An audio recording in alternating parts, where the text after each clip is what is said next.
نماز جو ہے اس کی عادت کیسے ڈالی جائے، اور یہ جو 5 وقت کی نماز ہے، اکثر پیرنٹس جو ہے وہ میرے پاس آتے ہیں اور کہتے ہیں کہ ہمارے بچے جو ہے وہ نماز نہیں پڑھتے، تو اس کے اوپر بھی انہوں نے کہا مجھے کہ آپ ایک ویڈیو بنائیں اور بتائیں کہ کیسے نا مطلب اس کو نماز کی عادت کو پکا کیا جائے۔ تو رسول اللہ صلی اللہ علیہ وسلم کی ایک حدیث ہے جس کا مفہوم ہے کہ اگر لوگوں کو نماز کے فائدے کا اور امپورٹنس کا پتہ چل جائے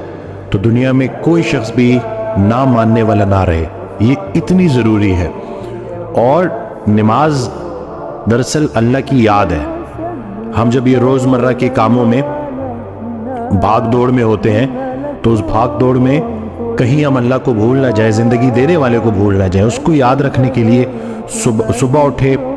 فجر پڑھی، فجر پڑھنے کے بعد اپنے کام شروع کیے، مصروفیات میں بیزی رہے، پھر ظہر کا ٹائم آ گیا، پھر نماز پڑھی، پھر اللہ کو یاد کیا، پھر ظہر سے عصر تک اللہ کو یاد رکھا،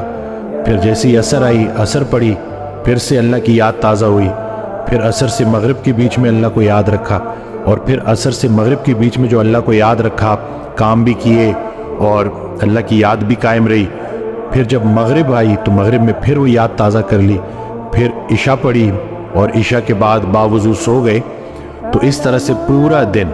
اللہ کی یاد قائم رہی، تو پورا کا پورا دن عبادت میں، رات کو باوضو سو گئے تو نیند عبادت میں۔ حضرت واصف علی واصف رحمۃ اللہ علیہ ایک آڈیو میں بیان فرماتے ہیں کہ آپ کی پوری زندگی میں سے عبادت کو نکالا جائے گا اور اس کو تولا جائے گا، تو اگر آپ کی پوری زندگی ہی عبادت نکل آئی تو پھر تو نیت ہے جی،